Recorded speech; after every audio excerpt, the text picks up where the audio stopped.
When the National Socialist regime consolidated its power, the majority of the German officer corps considered themselves loyal to the new head of state.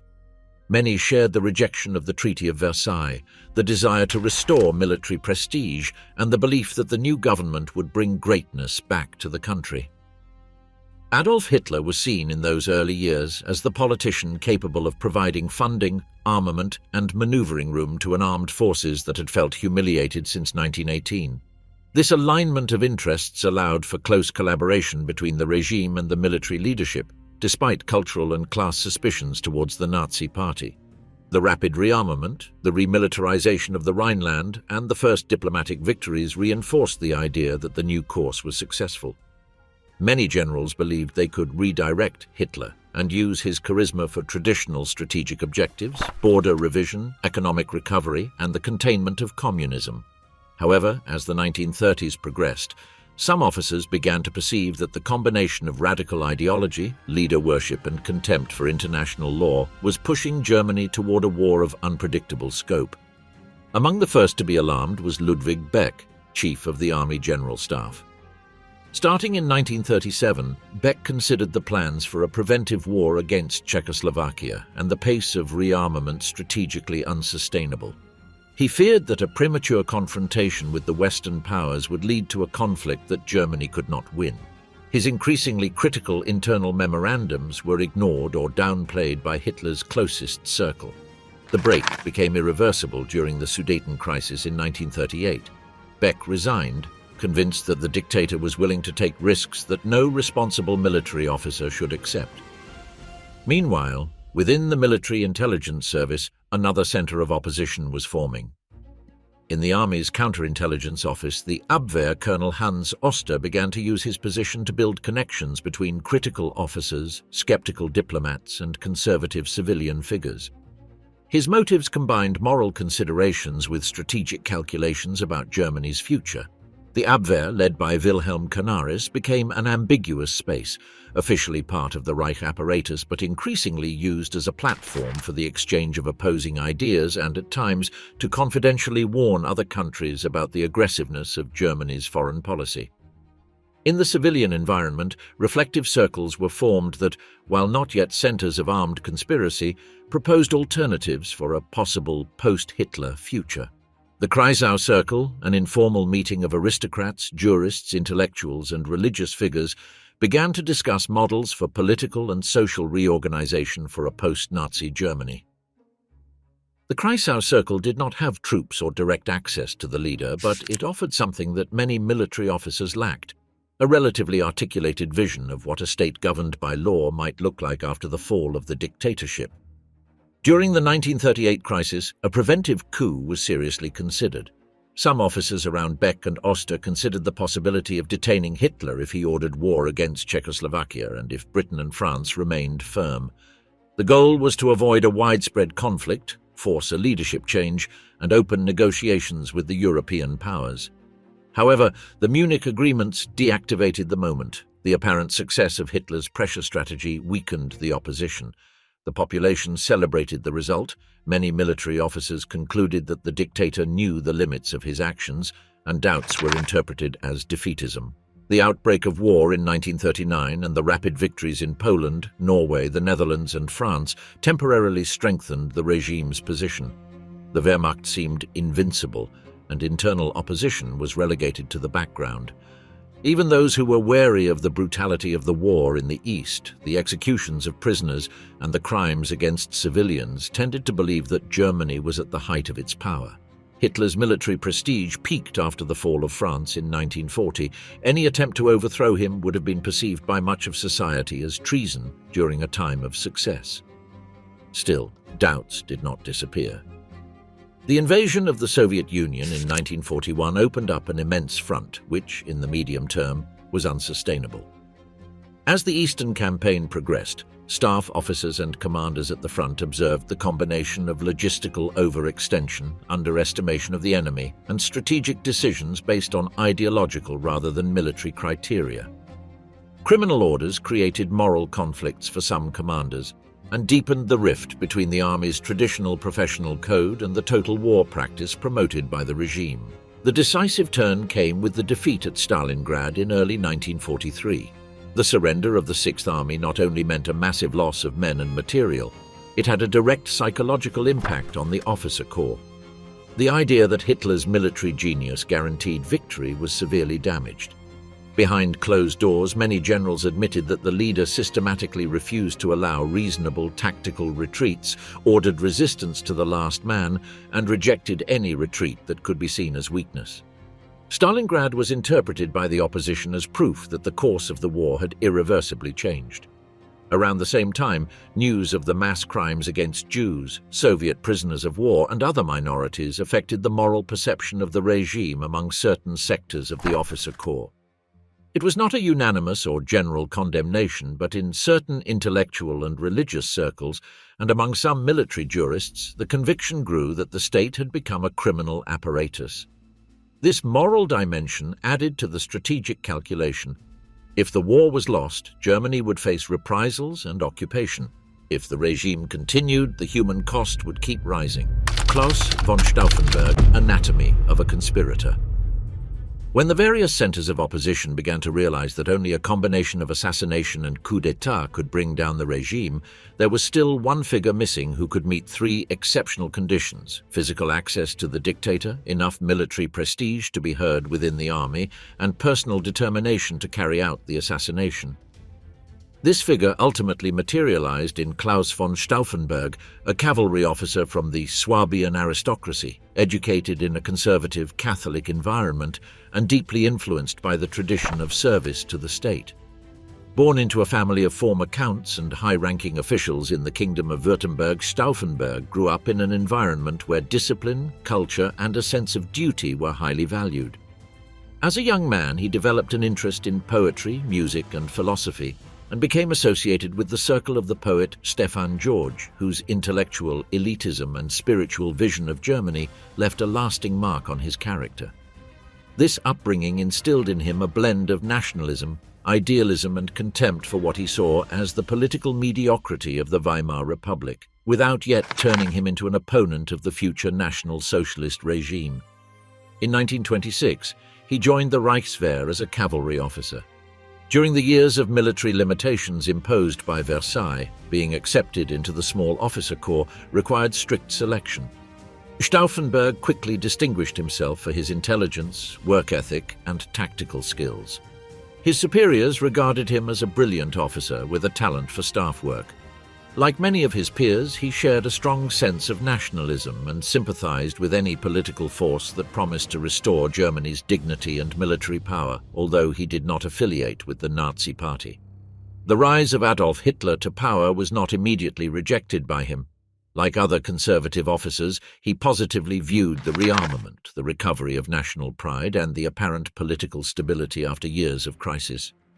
His loyalty at this stage was directed more toward the state and the military than to the leader or the party, and there is no indication that in the early years of the regime he considered an open break. His career, like many others, benefited from the expansion of the armed forces. With the outbreak of the war, Stauffenberg participated in the 1939 Polish campaign as a staff officer in an elite division. There, he was able to observe firsthand the effectiveness of the blitzkrieg, but also the uncontrolled violence of some units against civilians and prisoners.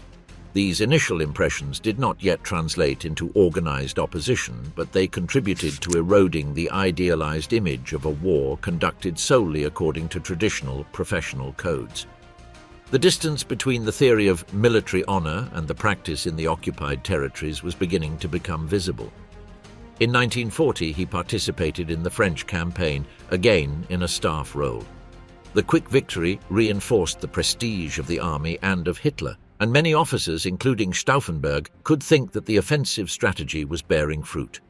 However, the pace of the operations and the geographical extent of the conflict showed that the Reich was becoming involved in a series of increasingly complex wars.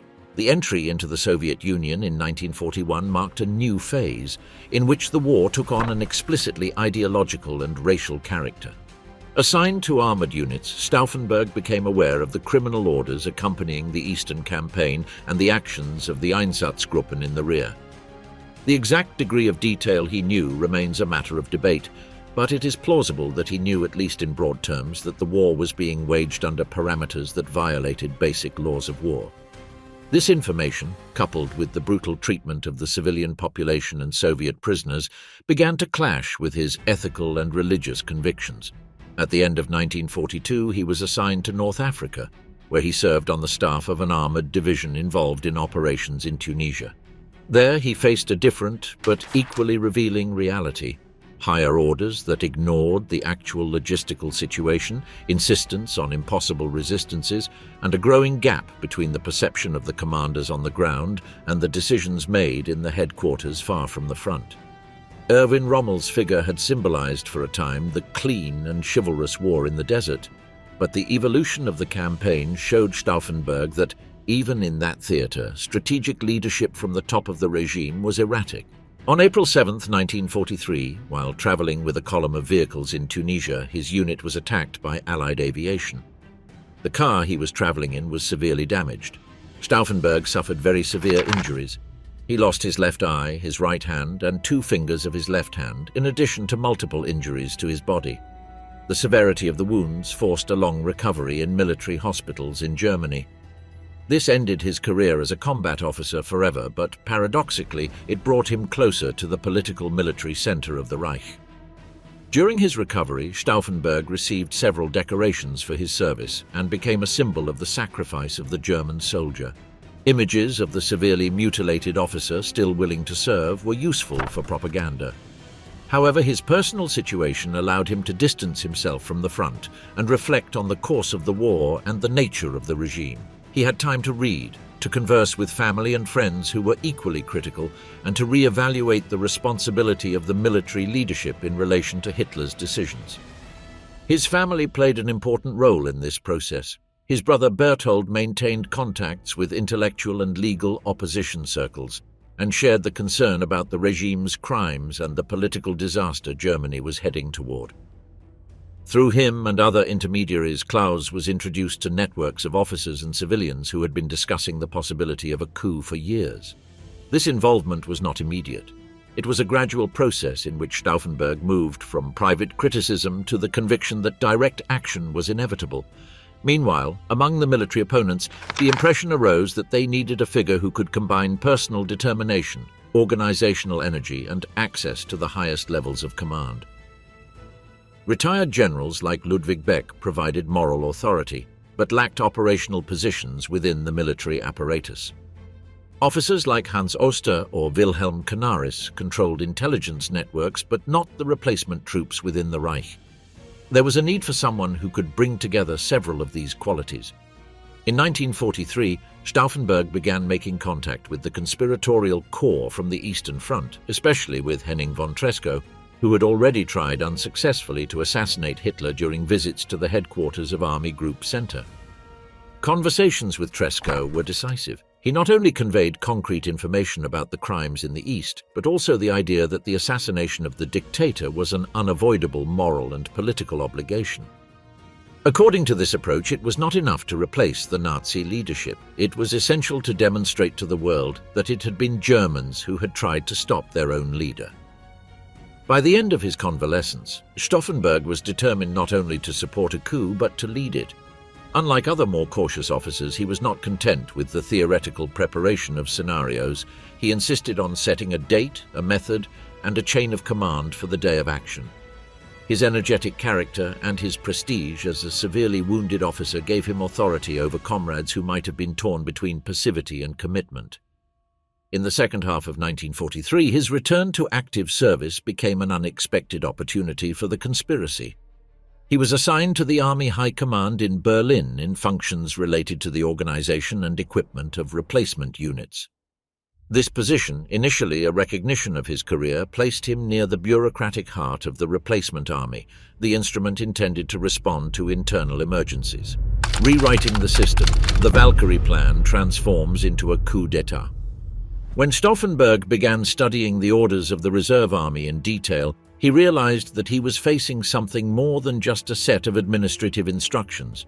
The system designed to respond to internal emergencies included the rapid mobilization of troops across the Reich's territory, the occupation of strategic points, and the temporary replacement of civilian authorities by military commanders. This mechanism, known as Operation Valkyrie, was designed to shield the regime from internal threats. However, viewed from another perspective, it provided a legal and logistical framework for the army itself to take control of the state. Around General Friedrich Olbricht in the Army High Command, the idea of manipulating Valkyrie for conspiratorial purposes had existed even before Stauffenberg's arrival. Olbricht, who was in charge of the department managing the Reserve Army's operations, knew that if the plan were activated, the orders would pass across his desk. Along with a small circle of collaborators, he began to make discrete modifications to the drafts, expanding the scenarios of emergency, including ambiguous phrases that could interpret disturbances or attacks as attempted coups by the SS, and drafting texts that, in a context of confusion, could justify the arrest of party leaders. The logic was simple but risky.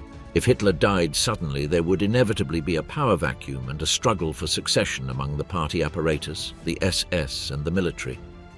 The conspirators wanted to get ahead of this chaos and present themselves as the force that, in the name of the continuity of the state, would take control to restore order. For this, they needed signed and sealed orders that appeared to come from the legitimate chain of command, not from a group of marginal rebels. Valkyrie provided precisely that legal facade. In practice, the process involved redrafting new versions of the operational instructions, which would be distributed to military districts as routine updates. In these versions, it was stipulated that in the event of any sign of internal attack against the leadership of the Reich, the Reserve Army should occupy ministries, radio stations, telephone exchanges, party buildings, and SS barracks, disarming any formations that did not subordinate themselves to military authority. The formal argument was to protect the Führer and the government from coup plotters. The real use intended by the conspirators was the opposite, to activate these measures after Hitler's death in order to neutralize precisely the party structures and the SS. While Olbricht ensured the control of the administrative machinery, work continued on defining the future political and military leadership. Ludwig Beck, the former chief of the General Staff who had resigned in 1938, was the candidate for provisional head of state. His figure provided prestige and was seen by many officers as a guarantee of national continuity without the ideological component of National Socialism. Karl Goerdeler, former mayor of Leipzig and conservative opponent, was designated to head the government, tasked with initiating negotiations with the Allies. Other names, such as Marshal Erwin von Witzleben, were considered to take command of the armed forces after the coup. These internal debates revealed political tensions. Many of the conspirators came from the nationalist, monarchist, or conservative right and had no intention of establishing a full parliamentary democracy like Weimar. Their immediate goal was to end the one-party regime, halt the most severe crimes, restore basic rule of law, and negotiate a peace that would prevent the total destruction of Germany. The details of the post-coup political system remained largely open and filled with ambiguity. Despite these differences, they shared one common point. Without the physical elimination of Hitler, no reform would be possible. Stauffenberg's involvement gave a decisive boost to the project. From his position in the Reserve Army General Staff, he had direct access both to the Valkyrie orders and to the schedules of meetings with Hitler at his headquarters. His energy and willingness to act contrasted with the caution of some veteran conspirators. It was he who pushed for the modified versions of Valkyrie to be completed, signed, and distributed quickly. It wasn't just about planning on paper. He insisted that each military district understand that in the event of specific signals, they must act immediately. At the same time, the network of officers who were informed, at least partially, of the plan was expanded. Some district commanders received subtle instructions to prepare reliable units, not committed to the SS, and to have lists of people to arrest ready. Party leaders, Gestapo chiefs, propaganda officials, and local members of the National Socialist apparatus. In other cases, the conspirators relied on the surprise element and the apparent legality of the orders issued from Berlin to obtain obedience, even from commanders who were not consciously involved in the conspiracy. All of this setup rested on a key element: the ability to activate Valkyrie at the precise moment. For this to happen, it was necessary that whoever was physically with Hitler when the assassination took place had the authority to report his death and then immediately order the execution of the plan. Stauffenberg's appointment as Chief of Staff of the Reserve Army closed that circle.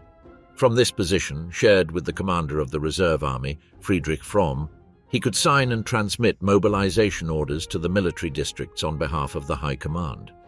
Fromm's figure introduced an element of uncertainty. He was not a convinced conspirator, but neither was he a fanatical supporter of the regime. His attitude fluctuated between self-preservation, opportunism, and a certain discomfort with the general situation.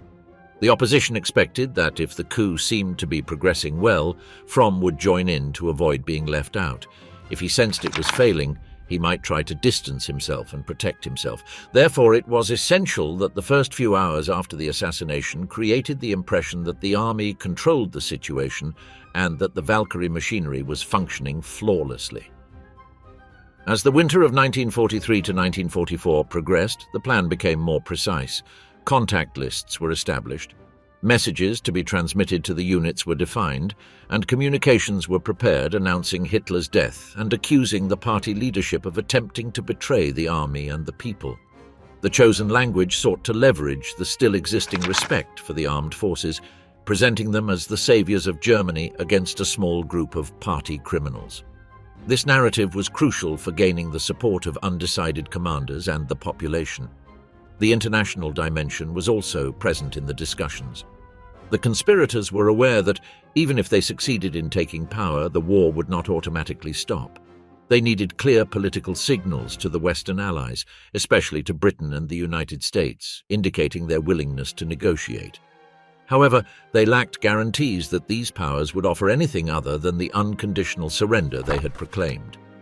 Despite this uncertainty, they considered that even a hard surrender would be preferable to the prolongation of a conflict that threatened to completely destroy the country and leave it at the mercy of hostile occupiers.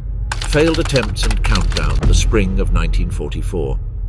By the beginning of 1944, the sense of urgency among the conspirators had changed in nature.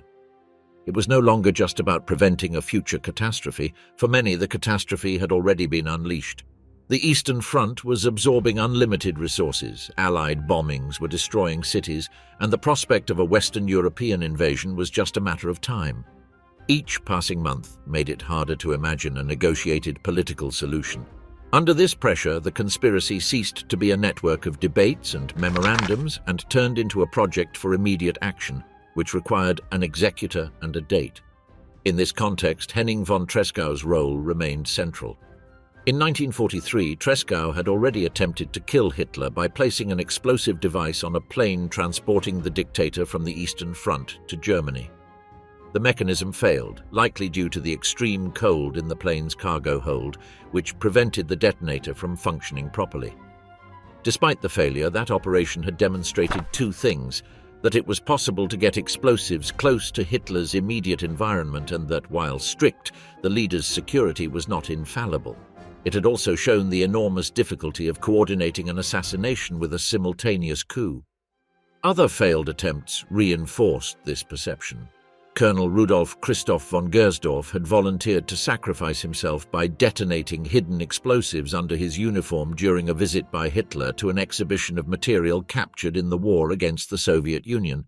However, the dictator toured the exhibit at a much faster pace than expected, shortening the visit to just a few minutes.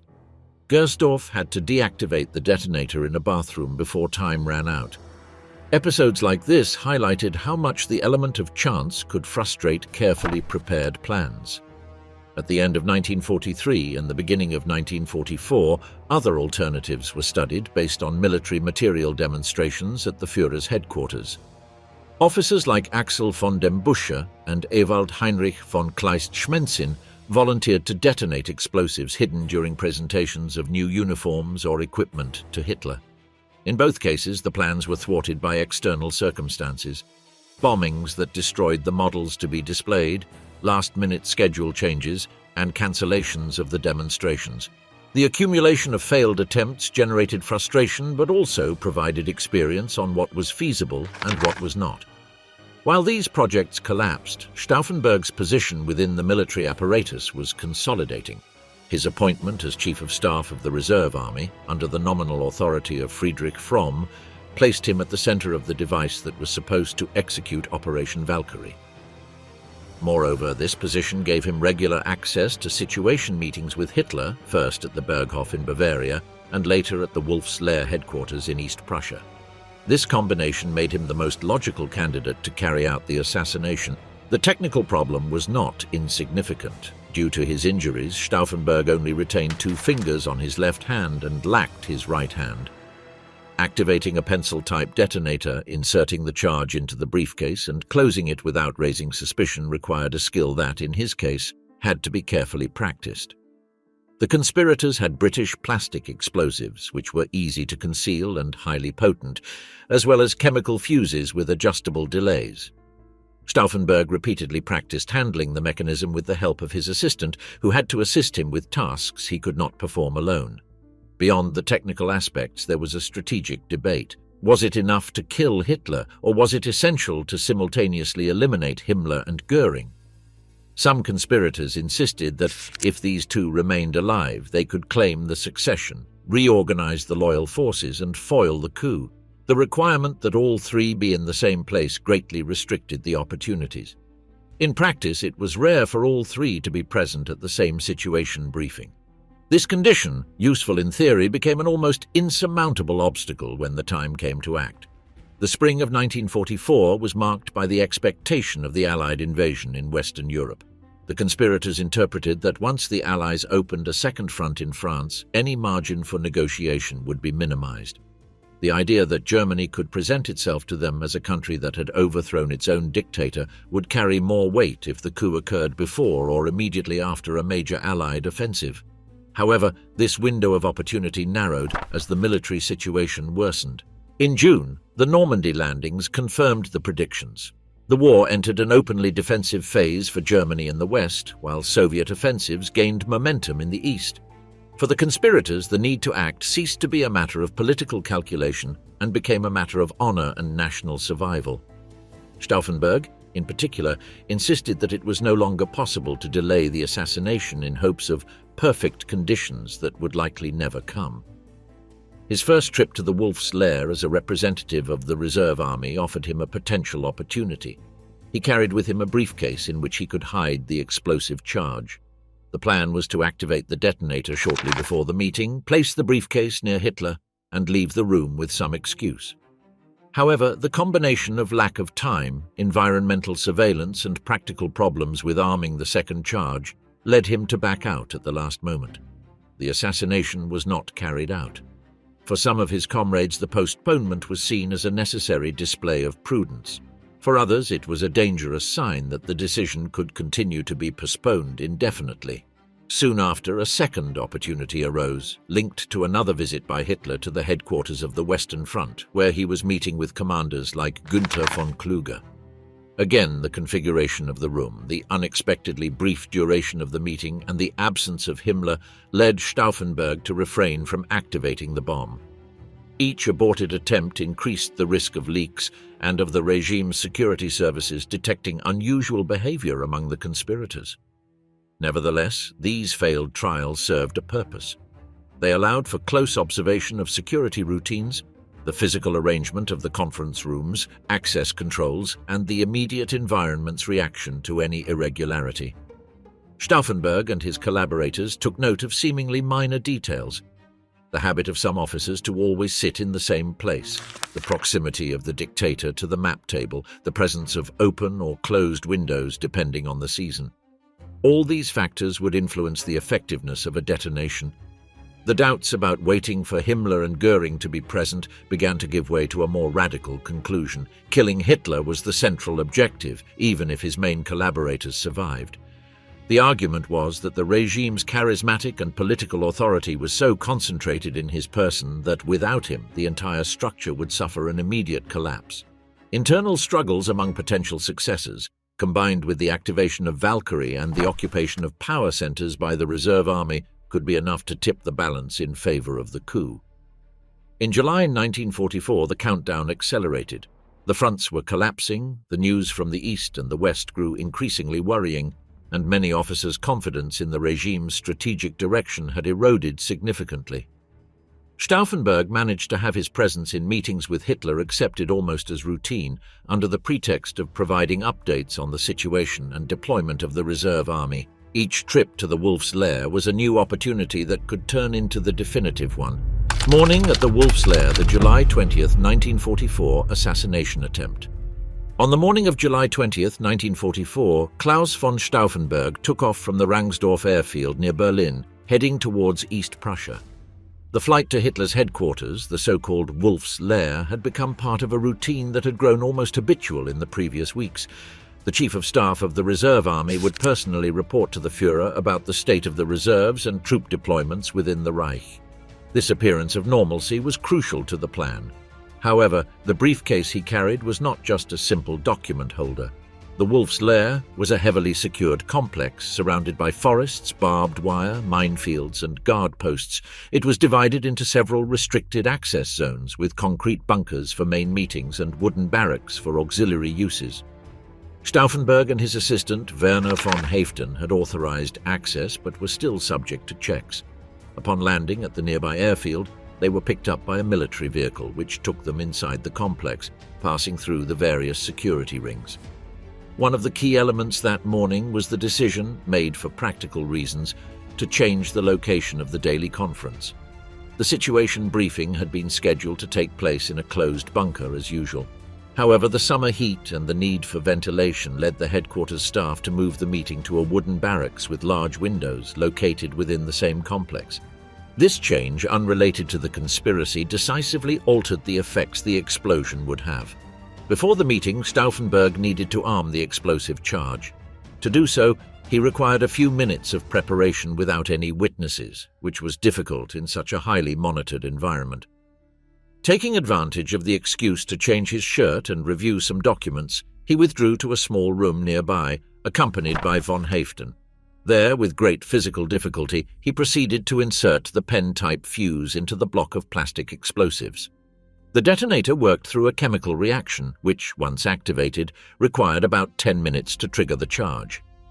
Due to his injuries, Stauffenberg could not break open the interior of the detonator with his right hand, which he had lost, nor handle both planned charges with dexterity. With von Haeften's help, he managed to activate only one of the two fuses, inserting it into one of the explosive packages. Time was pressing. An officer entered the room several times to remind them that the meeting was about to start and that Hitler was already waiting. The second explosive package remained unactivated. Later, von Haeften disposed of it during their exit, throwing it near the complex to avoid being discovered with incriminating material. With the briefcase prepared, Stauffenberg headed towards the conference hut. Inside, around a long map table, were Hitler and several high-ranking officers. The atmosphere was tense but seemingly routine. They were discussing the military situation, particularly events on the Eastern Front, where Soviet operations threatened key sectors of the German deployment. The ambient noise, the focus on the reports, and the usual sight of officers coming and going during meetings helped ensure that Stauffenberg's arrival did not attract too much attention. Following the plan, he positioned himself near Hitler and placed the briefcase at his feet, leaning it against a solid leg of the table. The distance to the target was crucial. The closer the charge was to the dictator's body, the greater the chance of causing a fatal injury. To reinforce the appearance of normality, he briefly began to explain the contents of his documents, claiming that he needed to take an urgent phone call from Berlin. With this excuse, he prepared to leave the room just before the detonator's timer was about to run out. In those brief minutes, a small gesture significantly altered the physical outcome of the explosion. One of the officers present, uncomfortable with the position of the briefcase, moved it slightly to the other side of the table leg, distancing it a few centimeters from its original position. From a military perspective, it was a trivial move to gain some space. From the calculation of the charge's impact, it meant that the thick wooden structure acted as a partial barrier between the explosion and Hitler's body, which was still leaning over the maps. Once outside the room, Stauffenberg ensured that no one forced him to return immediately. He walked to the outside of the hut, moved to an area where he had a view of the surroundings, and waited. A few moments later, the detonation occurred. The explosion shattered much of the interior of the room, blew out windows, and sent furniture, glass, and wood fragments flying. Several officers were killed or mortally wounded, while others suffered serious injuries. The blast was heard throughout the complex, and the alarms and emergency protocols were immediately triggered. From a distance, watching the smoke and the disordered movement of personnel, Stauffenberg interpreted that the assassination attempt had been successful. The apparent violence of the explosion, combined with his knowledge of the explosive's power, led him to conclude that the dictator's survival was practically impossible.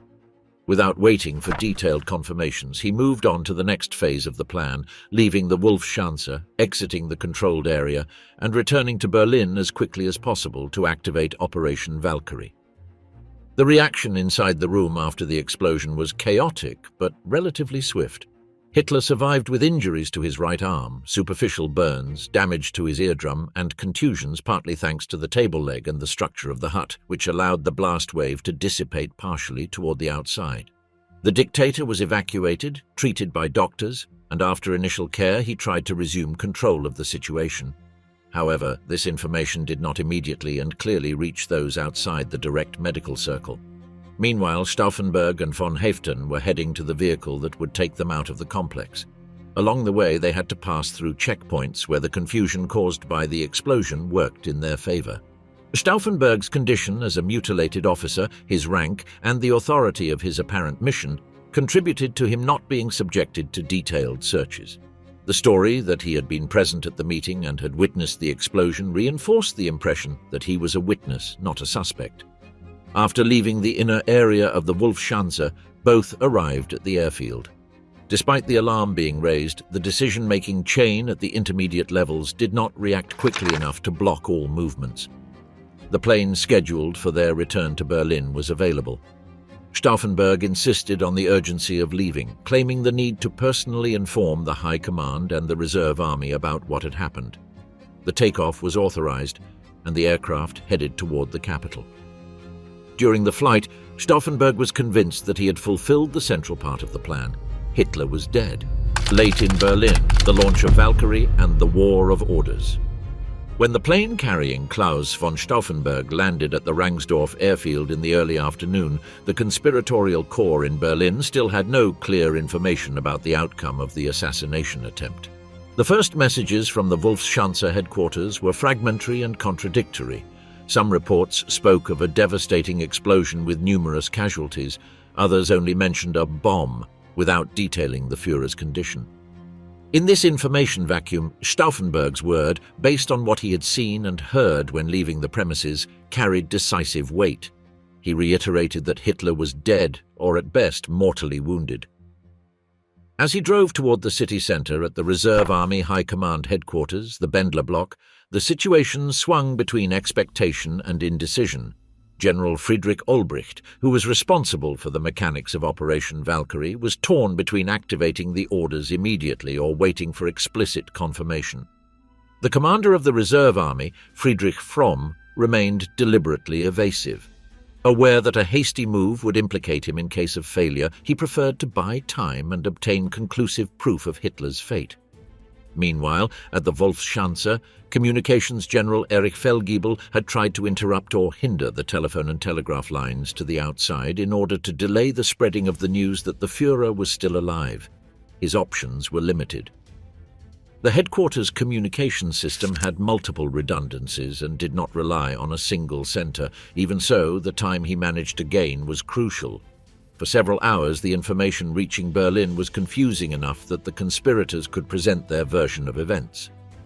When Stauffenberg arrived at the Bendler block, he insisted that there was no possible doubt. Hitler was dead.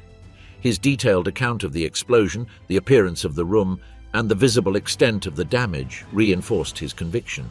He argued that if they kept waiting for formal confirmations, they would lose the only chance to control the transition. Under this pressure, Olbricht decided to activate the first phase of Operation Valkyrie, even without Fromm's explicit backing. Initially, Fromm reacted with fury, threatening to arrest the conspirators.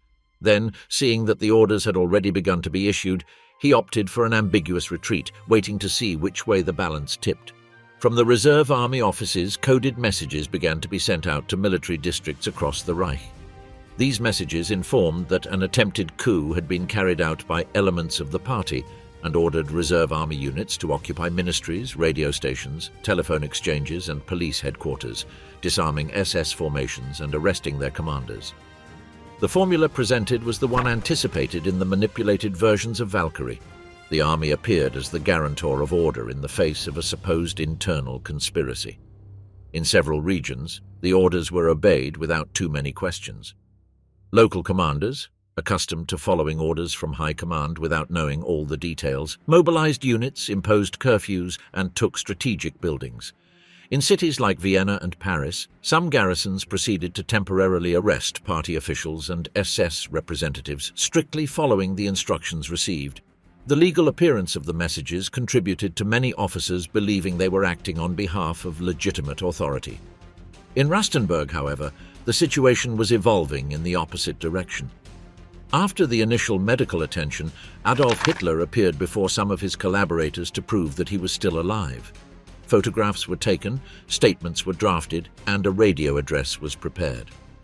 The goal was twofold: to show the inner circle that the assassination attempt had failed, and to send a signal to the outside world that any information about his death was false or the result of betrayal.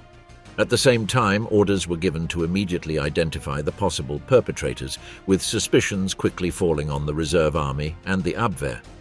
The contradiction between the orders coming from Berlin, based on Valkyrie, and the reality in the Wolfschanze began to manifest in communication networks.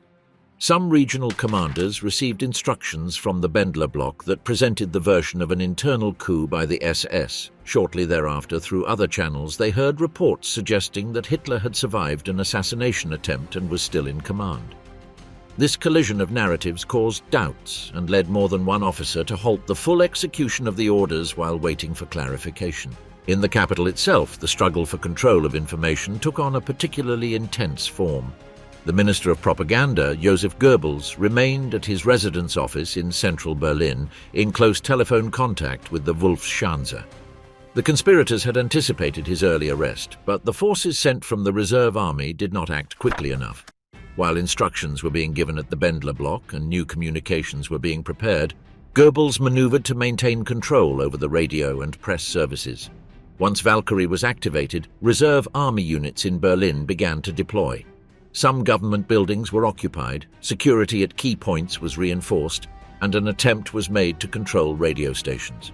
Orders were disseminated for the troops to disregard instructions from the SS and to consider the actions of certain party-loyal commanders as suspicious. On paper, the plan was advancing as expected. The army was assuming authority in the capital. In practice, the lack of a clear message about Hitler's death and the lack of control over all media severely limited the political effect of these measures. As the afternoon progressed, news from the Wolfschanze began to reach Berlin with greater clarity. Specific reports indicated that Hitler had not only survived, but had personally witnessed some of the communications speaking of betrayal within the reserve army. Stauffenberg was identified as one of the attendees at the meeting who had left the room shortly before the explosion. The correlation of facts quickly led to linking his name with the assassination attempt and the simultaneous activation of Valkyrie. At this point, Fromm's position shifted towards self-defense. Fearing for his own involvement, he presented himself as uninvolved in the plot and began maneuvering to distance himself from Stauffenberg and Olbricht. He ordered the arrest of the conspirators present at the Bendler bloc and tried to redirect the use of the reserve army as an instrument for restoring order under Hitler's authority. The coup, which had barely begun to take shape, was already fracturing from within, a victim of the same indecision and personal calculations that the conspiracy had sought to overcome. Meanwhile, on the street, the reserve army troops deployed in the capital were in a confused situation.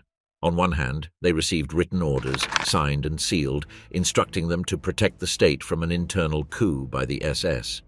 On the other hand, rumors began to circulate that the Führer had survived and that the ongoing actions could be interpreted as acts of betrayal.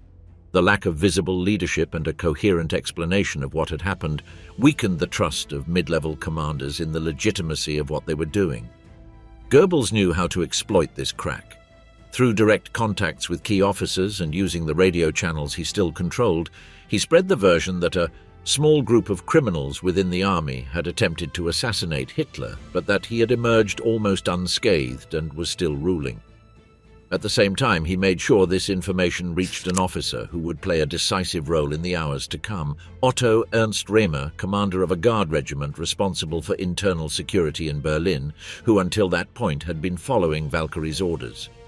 To dispel any doubt about whom he should obey, Remer was put in direct telephone communication with the Wolfschanze, where he heard Hitler's voice personally confirming that he was still alive and ordering him to regain control of the capital and swiftly neutralize the conspirators at the Bendler block.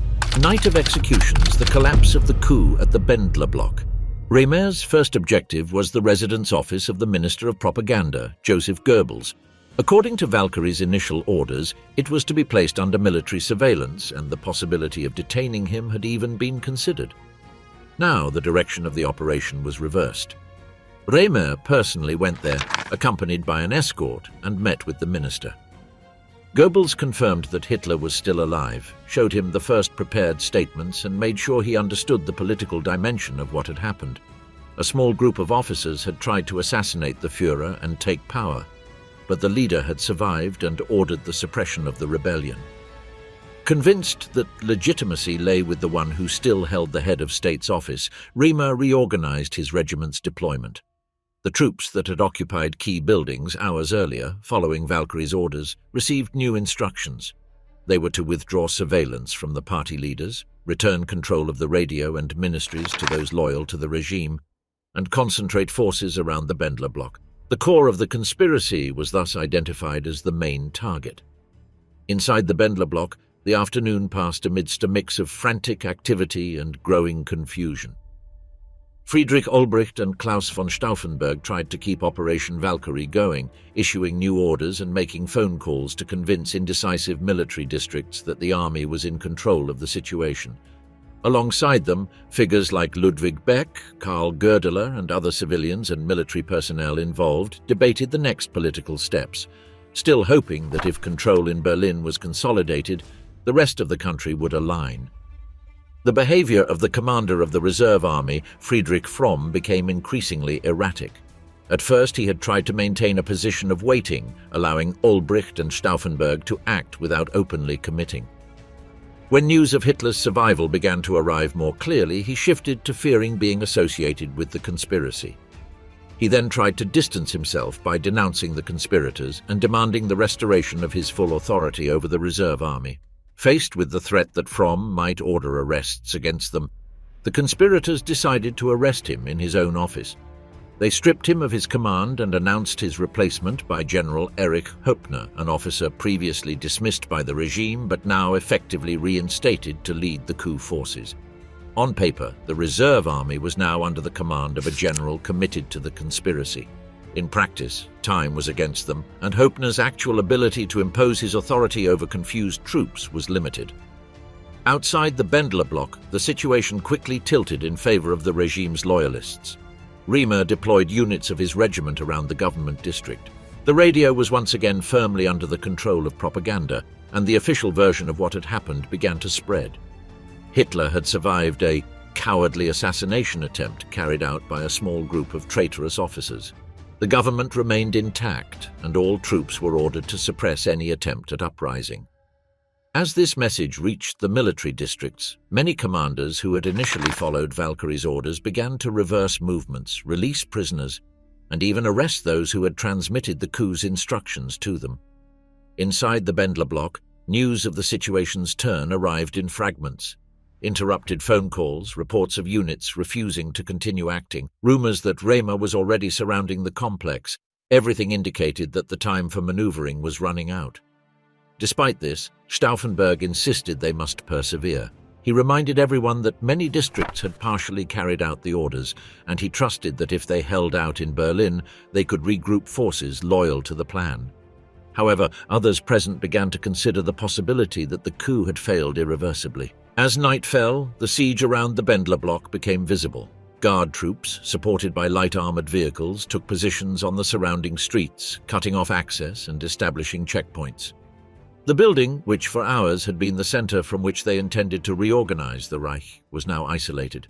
Inside, scenes of tension unfolded between those still advocating for resistance and those fearing for their own survival, seeking ways to distance themselves from the conspiracy or leave the place.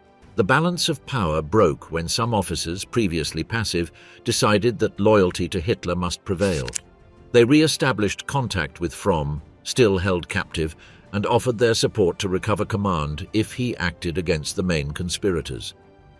Fromm, seeing an opportunity to present himself as the suppressor of the coup and protect himself, agreed to collaborate. His release was negotiated in exchange for not immediately handing over the remaining conspirators to the SS and for formally assuming responsibility for disciplinary measures. Once restored to his office, Fromm called an impromptu court-martial. The procedure was extremely summary. The main military figures directly involved in activating Valkyrie from the Bendler bloc were accused of high treason and sentenced to death with little chance for defense. Ludwig Beck, for his part, was invited to end his own life by his own hand in consideration of his rank and his past as Chief of the Army General Staff. Beck attempted suicide by shooting himself, but the first shot was not immediately fatal. Finally, a non-commissioned officer was tasked with finishing him off. This scene unfolded in one of the rooms of the building, while in the inner courtyard preparations were being made for the execution of the other condemned men. Fromm was in a hurry. He wanted the sentences carried out before the SS fully took control of the situation and demanded their surrender. He ordered an immediate firing squad without waiting for higher orders. In the late hours of July 20th, Stauffenberg, Olbricht, von Haeften and Merz von Quirnheim were taken to the Bendler block courtyard. There were no prolonged formalities or speeches. The spotlights illuminated the enclosed space, surrounded by walls and windows from which some witnesses observed the scene. According to later testimonies, von Haeften attempted to place himself between Stauffenberg and the firing squad in a final act of protection. The shots were fired at close range. The bodies lay on the ground of the courtyard where they had spent much of the day issuing orders aimed at overthrowing the regime. The regime's revenge, purges, trials, and Sippenhaft.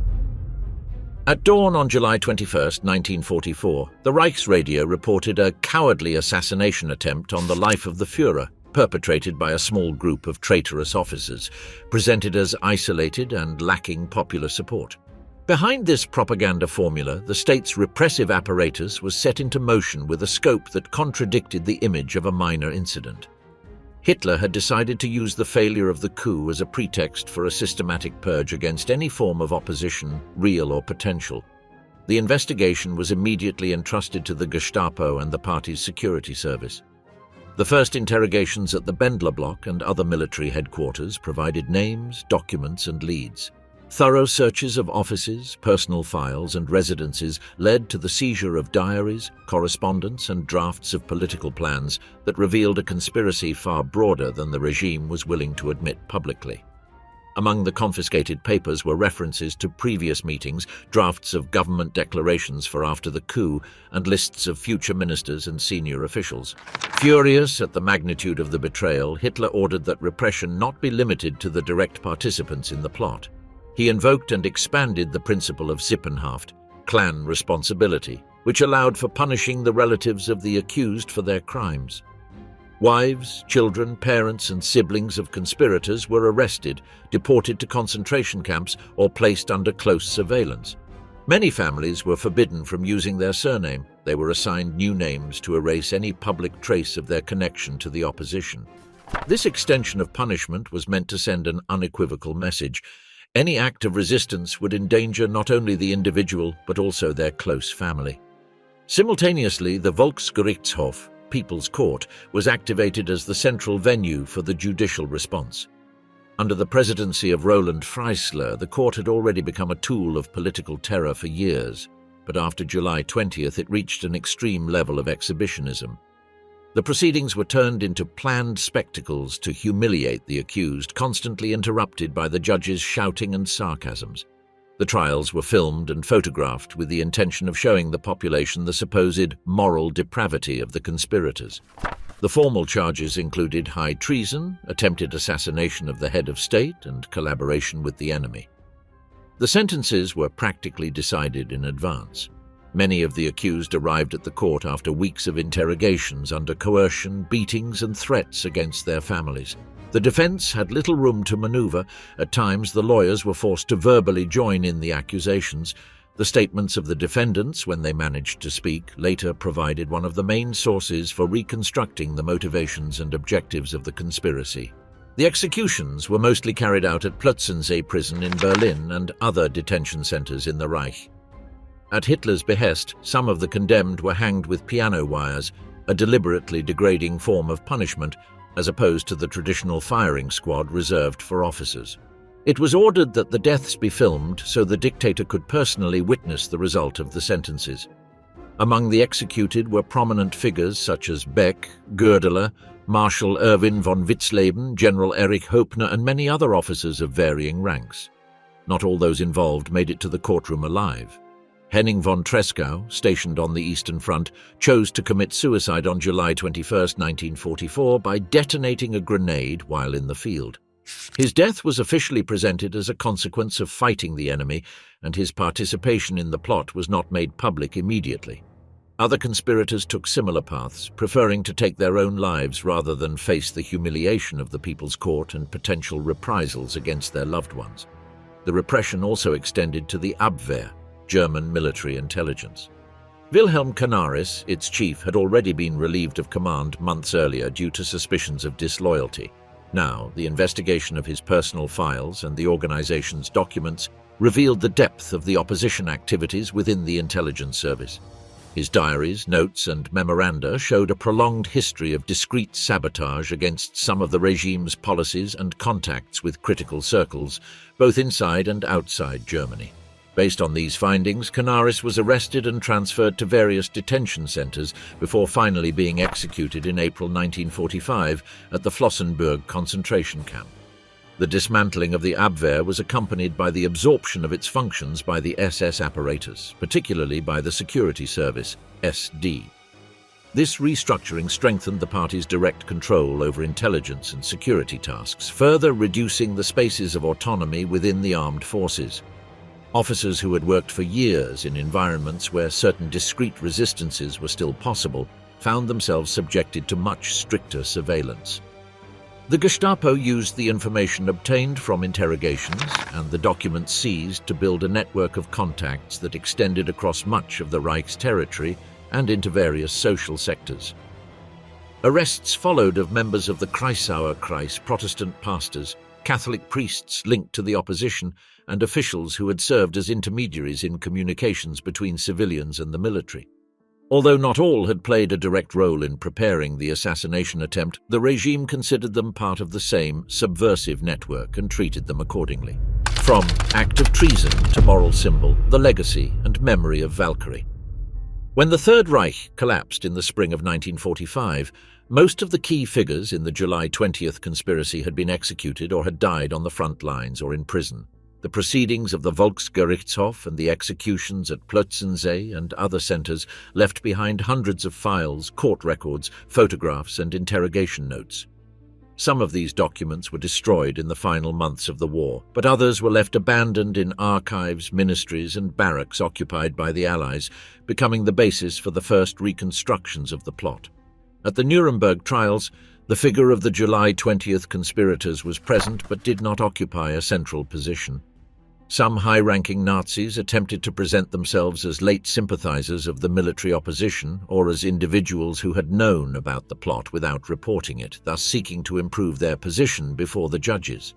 The Allied judges acknowledged the existence of a German resistance movement but did not make its members the protagonists of the judicial narrative.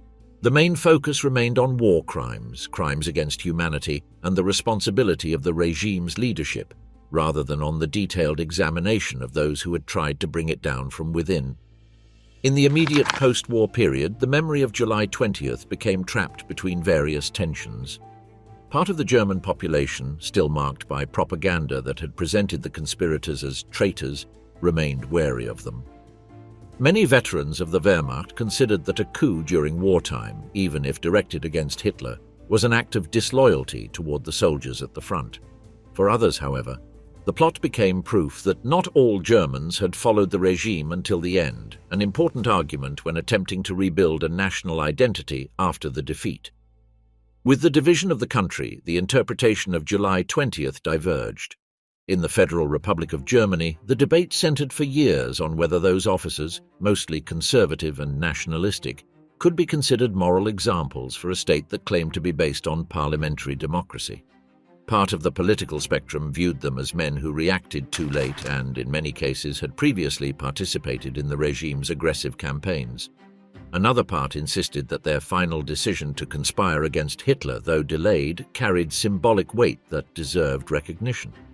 In the German Democratic Republic, on the other hand, the official memory favored communist and working-class resistance.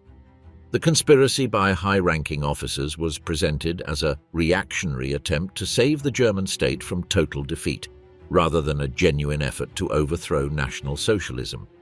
The protagonists of July 20th were hardly incorporated into the GDR's pantheon of heroes, which was dominated by figures from the communist underground and the fight against fascism in class terms. In today's Germany, the July 20th plot has become a stable component of public memory. In 2024, on the 80-year anniversary of the assassination attempt, the central ceremony was once again held at the German Resistance Memorial, with speeches emphasizing the relevance of the lesson drawn from that coup attempt, the obligation to reject authoritarianism and fanaticism, even when presented under the guise of national order and greatness. The plot became one of the cornerstones for building after the catastrophe, a narrative that recognized the overwhelming responsibility of society in the regime, while simultaneously acknowledging the existence of those who, at a critical moment, chose to act against it.